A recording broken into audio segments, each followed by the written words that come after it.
Mystics in Wanterland.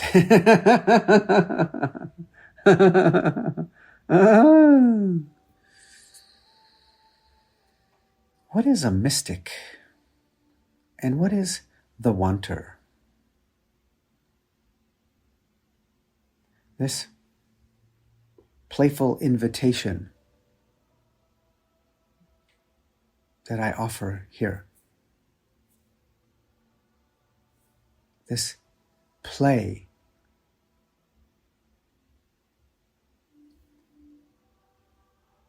of our mystic nature and that we are, that I refer to as the wanter.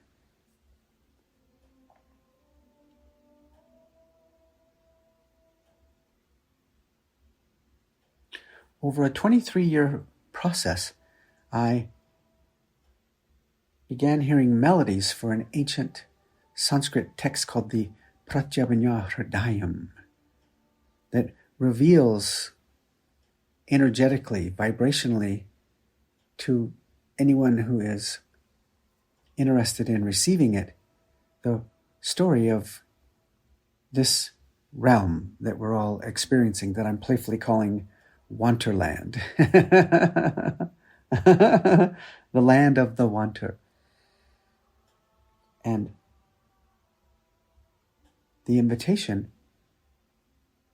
within this realm is, can we wake up to the play while in the play? Within Wanterland, can we remember our mystic nature?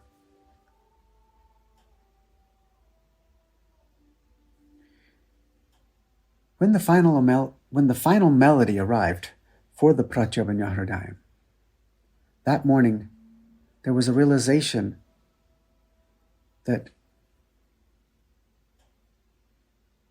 there would be now the possibility of some words to tumble out regarding my very unusual and unique journey exploring the true nature of reality. For many years, people that I have had the great honor of sitting with would say to me, Mitch, you should write a book. And it was always, a very wonderful thing for them to say, of course, but it never felt possible or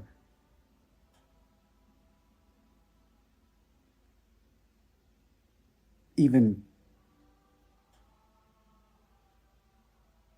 interesting. Didn't seem necessary. There are plenty of books. But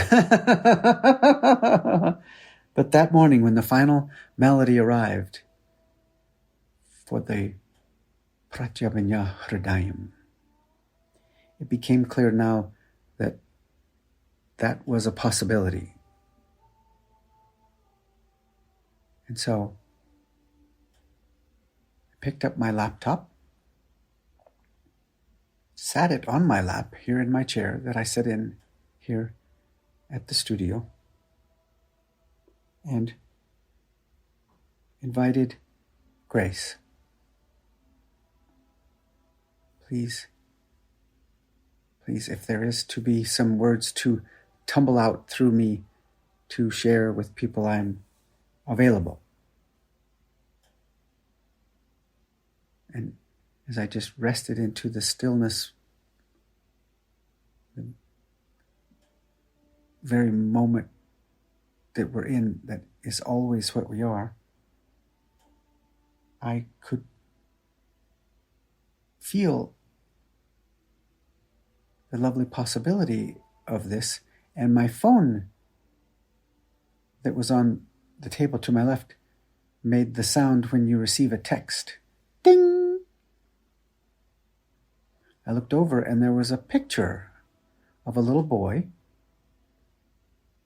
Who is that? So I picked up my phone, put on my glasses, and it was a picture of me as a little boy, about 3 years old,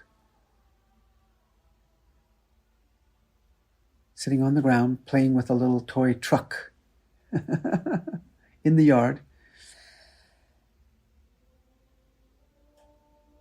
And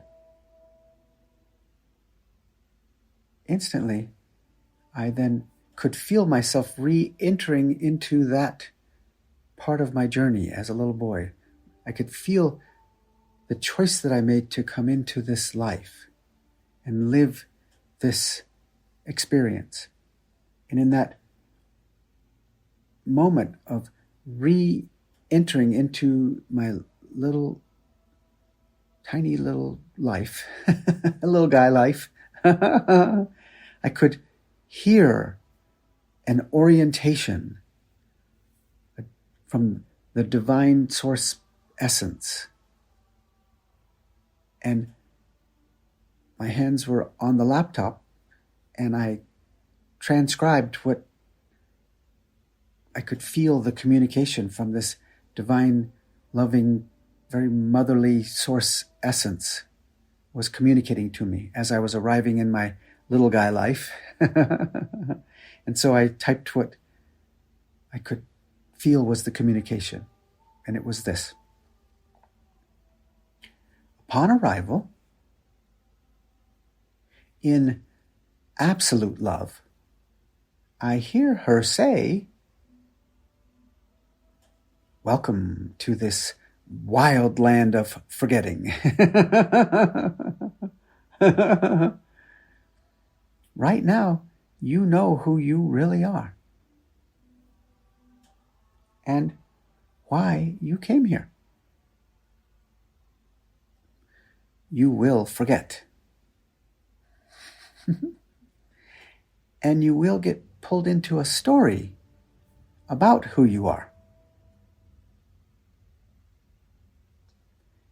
And yet, it is absolutely possible to remember. You can let your pure heart be your compass.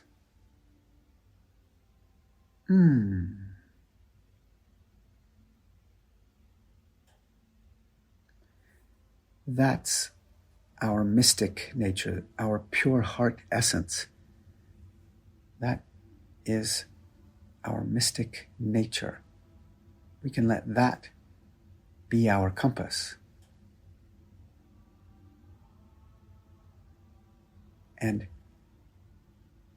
in that orientation, it was clearly communicated, you will forget. And you will get pulled into a story about who you are. That's what, over these many years, I have playfully referred to as the wanter. That's the part of us that comes online when we're born to ensure our survival. The 4 primary needs that the wanter tends to over and over and over throughout our lives to ensure our survival is oxygen, the right temperature, nutrients, and hydration. Every time we're not getting oxygen, this that I call the wanter in us will do whatever it takes to try to get oxygen to ensure survival. Even if we had to drag somebody else down underneath the water to get up to the top where the water is, our wanter would do whatever it takes to get that oxygen, not caring about others. That's not the orientation of the wanter. The wanter's orientation is to ensure our survival. It isn't oriented to care about others. That's the part of us that's very selfish. It's not wrong or bad. That's the nature of what I call the wanter. Whenever we're cold or too hot, the wanter will do whatever it takes to get to a more suitable temperature to ensure our survival. When we're hungry or thirsty, the wanter will do whatever it takes.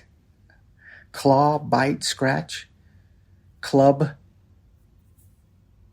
betray, steal, whatever it takes to get nutrients and hydration to ensure our survival. That's the part of us that I call the wanter. Now, let's please not vilify the wanter. It's not wrong or bad that that's how it's oriented.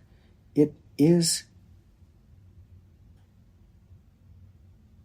always simply trying to make sure that we survive, to make things optimal for us, idealize the situation for us.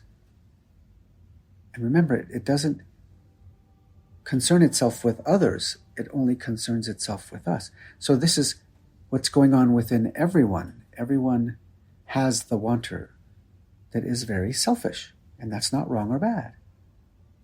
That's its orientation. So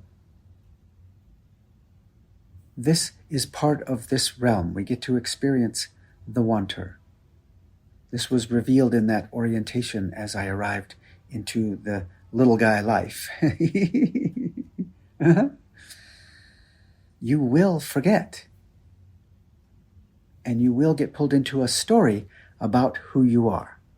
The wanter story. We get identified as the wanter.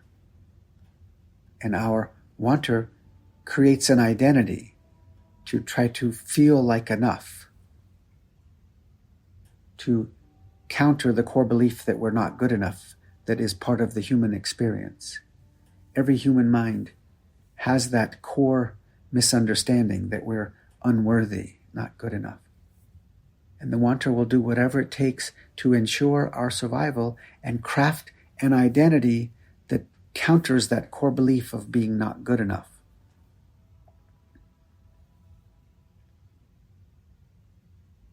That's just the nature of this realm that we're exploring.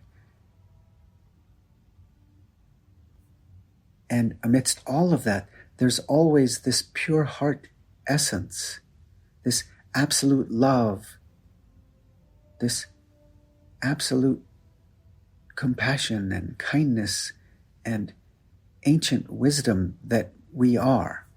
That is our mystic nature. And in this realm, we forget that we are that. And we get misidentified and believe that we are the wanter and the identities that it creates for us. And so then we go about life trying to get things to be better for us, to control and manage and manipulate life, to arrange it to be better for us. And so this realm is a play of the wanter and our mystic nature, that pure heart essence that we are. On a continuum, it's not an either or like a light switch. It's more like one of those light switches that is a dimmer that you can turn the light either brighter, full brightness, or lower it to less light. On a continuum, each of us is experiencing every moment somewhere on that dynamic continuum, from all the way in the wanter to all the way in our mystic nature. The kindness, the compassion, the unconditional love, the eternal wisdom that we are. This is the divine play in every moment. Everything that we experience is being played out in that dynamic continuum.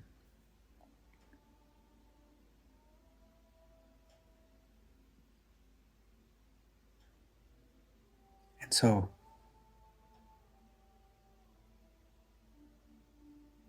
these are the words that are tumbling out regarding the invitation to let there be a book.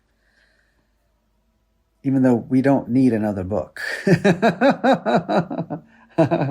In this one, we will explore together. I will invite you into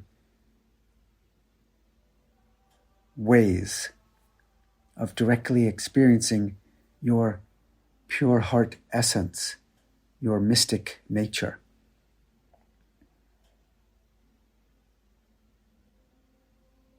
In every moment, we are experiencing whatever's occurring somewhere within that dynamic continuum of the wanter and the mystic that we are, our mystic nature, pure compassion, absolute unconditional love, kindness, patience, understanding, ancient wisdom. We're very capable of navigating life from our true nature, our pure heart essence, our mystic nature.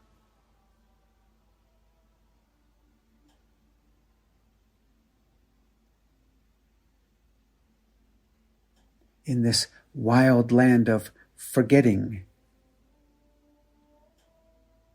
we will get pulled into a story about who we are that we create through our lived experiences.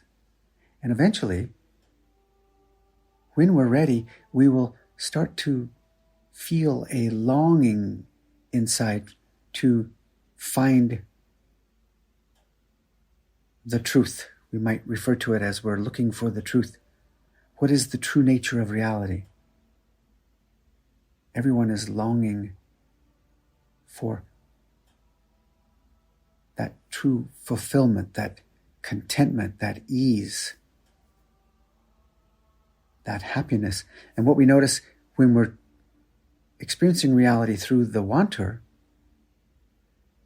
no matter what we do to get happy, we notice it doesn't last. That our wanter calls happiness doesn't last. It's fleeting. Our wanter accomplishes some great goal, and for a moment, we would say we're so happy. But what we notice is it fades, because the wanter's orientation, remember, is to always get more oxygen, more nutrients, more hydration, more of the right temperature. So its orientation is to always want more. So no matter what we've achieved or accomplished or experienced, or no matter how much we have felt loved by another, it's never enough. Our wanter is insatiable. So when we live life from within that perspective, we're always on the quest for something shinier, something more reliable, something more dependable, something that will let us feel content and fulfilled and happy. What we start to notice is what the wanter calls happy is merely a moment where we have stopped wanting. But the wanting will come again and again and again.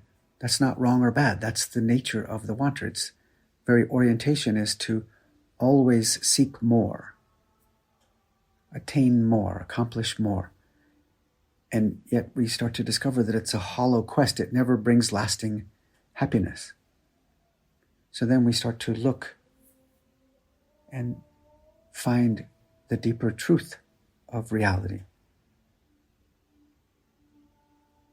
And that is revealed in the direct experience. You don't wake up within this realm to the truth through your mind. It isn't something that you figure out or that you believe in. The truth is revealed in the direct experience. And so many of the ancient lineages invite us into practices, ways of directly experiencing who we really are, our mystic nature.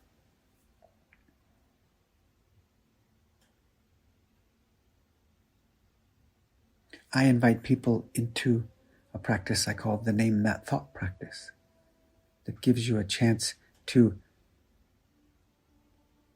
honor the mind when a thought arises, name the thought, and then rest back into the awareness that you are and see if another thought comes. If another thought comes, I invite you to name it, honor it, rest back and see if another one comes. Each time you're resting back, you're resting into your mystic nature, the awareness that you are, that's at peace, that doesn't need anything external to be inherently at rest, peaceful, calm, inherently content. Now, sometimes we won't be able to catch those thoughts, and we will get captured in them, and we will be in a whole story about how problematic whatever it is that's going on is, and our problem solver mind will come in and try to solve it, and the wanter will do whatever it takes to try to get things to be better. We will get pulled in, and when we get pulled in like that, and we're now in some sort of experience like frustration or sadness or anger or resentment, disappointment, dissatisfaction, all of those are very likely to experience when we get pulled into our wanter, because there'll be so many moments where the wanter in us won't be able to get things to be how we want them to be. That creates the disturbance that we call frustration, annoyance, anger, resentment, disappointment, sadness, loneliness. All of those are coming from something not going how our wanter wants it to go. When we do get pulled in, that's not wrong or bad. That's going to be part of our experience here. When we do, we can let ourselves be available to what I call the living practice. In the living practice, we honor that we're having the feeling. We allow ourselves to directly experience the feeling wherever we notice it in our body. It might be felt in the stomach, the sternum, the heart, the neck, the throat, the head. We might feel it anywhere in the body, and we just allow ourselves to directly experience it without trying to solve it or figure it out or analyze it or any agenda whatsoever. Just directly experience fully what we're feeling and allow it to flow through the willingness to directly experience whatever's occurring in our body. Whatever flavor of emotion it might be, we allow ourselves to directly experience it. And as we do, there comes a point in the living practice where I invite you to realize that that's not all that you are, because there's also what you are that's aware of that energy in the body. And the part of you that's aware, your mystic nature, is not being affected by the emotion happening in your body. We can be available to all that we are in the living practice. The emotions, the thoughts and beliefs that feed it, the sensations, and the awareness of all of that. The wholeness of us is honored in the living practice. And as we be available to the awareness that we are, what we notice is the energy of the emotion will, on its own timing, eventually uncontract, release. And we evermore start to remember in this wild land of forgetting that we are the mystic nature. We are that awareness, that presence, that stillness, that ease, that natural contentment, that unconditional love. That is our true nature. Through experiences like the Name That Thought practice, the living practice that I invite people to be doing every day, you start to ever more directly experience your mystic nature amidst the play of the wanter.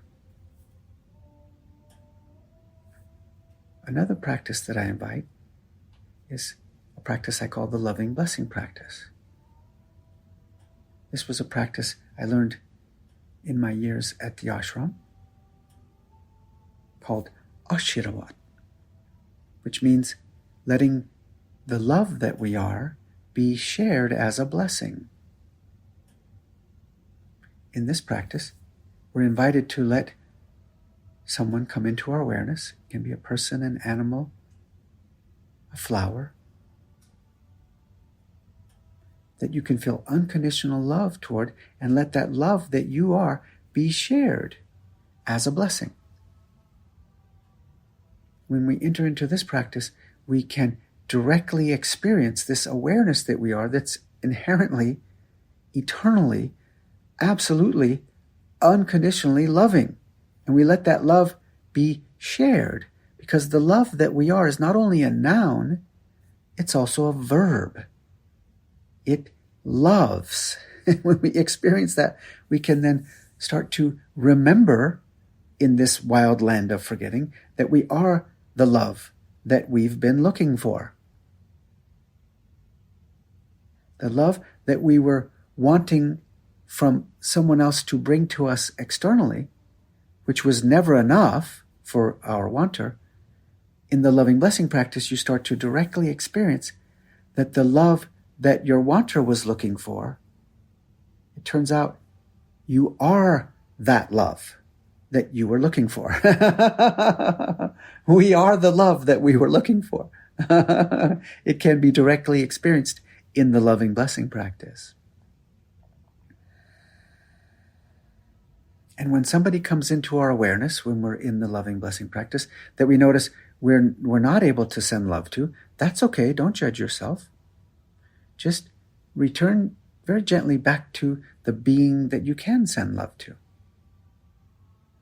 It's so powerful to every day, just keep experiencing the love that you are. And if someone comes in that you can't send love to, that's okay. Don't judge yourself. Just very gently return back to a being that you can send love to. It will build a momentum. And little by little, you'll start to notice that you're more interested in being the love that you are than you are in holding on to that grudge. Those will become less interesting. And it's our wanter that holds on to the grudge.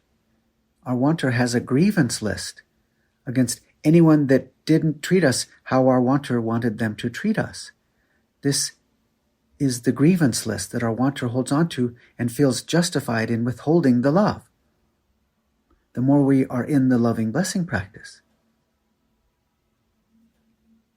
we become more interested in letting the love we are be liberated than we are interested in our wanter feeling justified in the withholding, feeling right.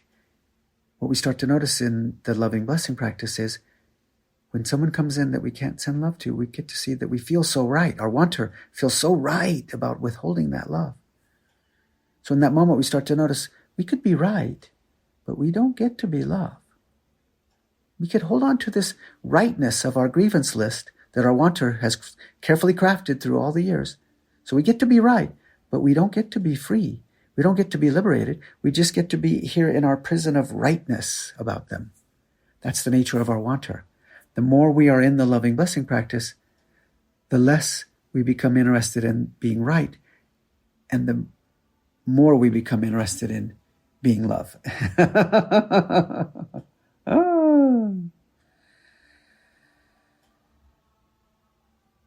And I also invite people into chanting. All throughout human history, The true experiential lineages have always invited us into regular practices where we chant, where we are in pure sound vibrations that tune the body, the human body, the instrument that it is. The pure chanting tunes the chakras in the body, allowing us to have a ever more likelihood of experiencing our true essence, our mystic nature. This is the lovely possibility within this wild land of forgetting. We can remember our mystic nature. In this wild land of the wanter, we can directly experience our mystic nature and realize that we and everyone are mystics in Wanterland. Ah.